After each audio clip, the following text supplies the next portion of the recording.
gente teve dados de seguro-desemprego hoje, inclusive dados... É uma semana mais esvaziada, acho que, de indicadores, né? A produção industrial de setembro veio com um recuo ali de 0,3, né?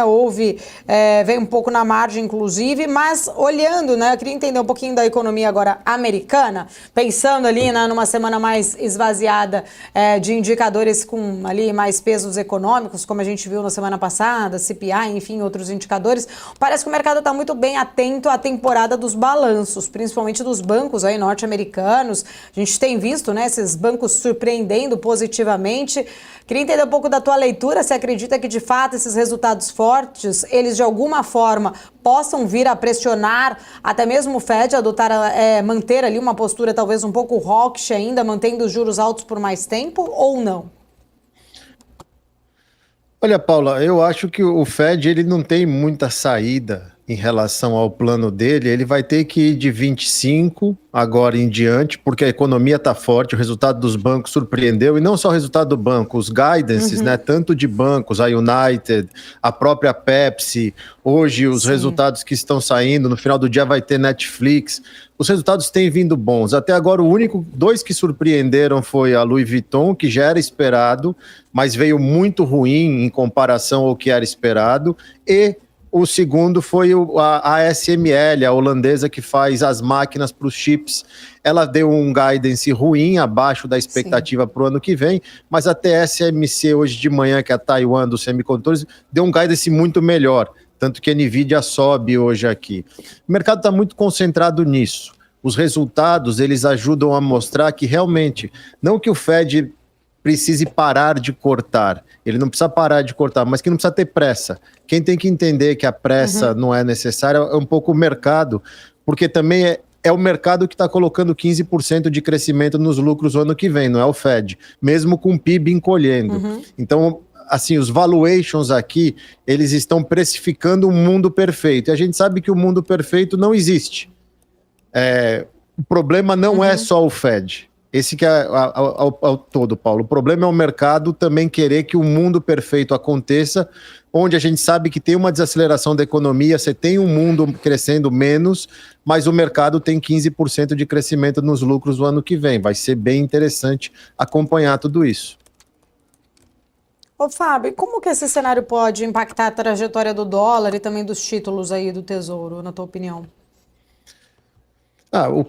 O problema da curva de juros aqui hoje é que o mercado entendeu, não é que o mercado entendeu, a gente já falou sobre isso algumas vezes, o mercado ele sempre quer mais. Quando o Fed começou com 50 e já avisou que não era o ritmo, olha, eu vou cortar só mais 50 esse ano, o mercado já colocou 100. Não, você vai cortar mais de 50 até dezembro você vai. E isso acelerou muito.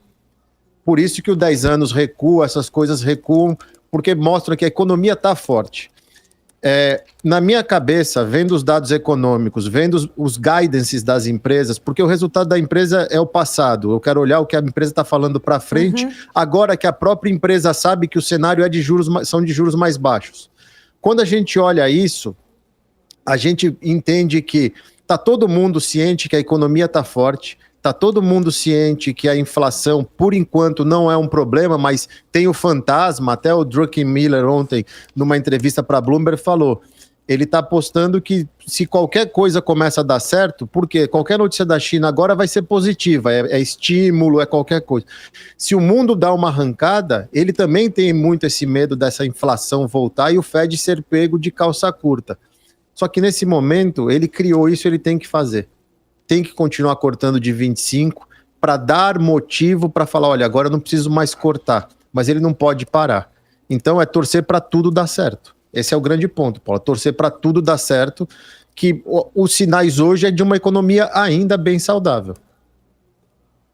A gente tem uma eleição logo ali, né, Fábio? Esse é um ponto. Inclusive, já queria aproveitar, entender um pouco também como está a tua leitura e a repercussão da entrevista ali de Kamala Harris à Fox News, dizendo, né, que vai fazer, se for eleita, um governo diferente de Biden, no qual ela é ali, né, membro e vice-presidente.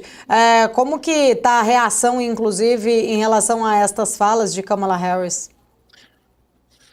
Inclusive, aproveitando o ponto, Paula, muito do comportamento da curva de juros nos últimos 10 dias, eu acredito, e até o Druckenmiller falou ontem isso na entrevista, porque ele também acredita, que muito do mercado já precificando uma vitória de Trump, porque Trump vai ser mais tarifa, vai ser mais incentivo na América, então o mercado acredita, a leitura do mercado é que um governo Trump vai exigir juros mais altos porque a gente vai ter uma inflação de base mais alta. Essa é a leitura do mercado, então muito do que a gente tem visto de precificação de curva nos últimos dias é um pouco o mercado colocando um preço na vitória do Trump.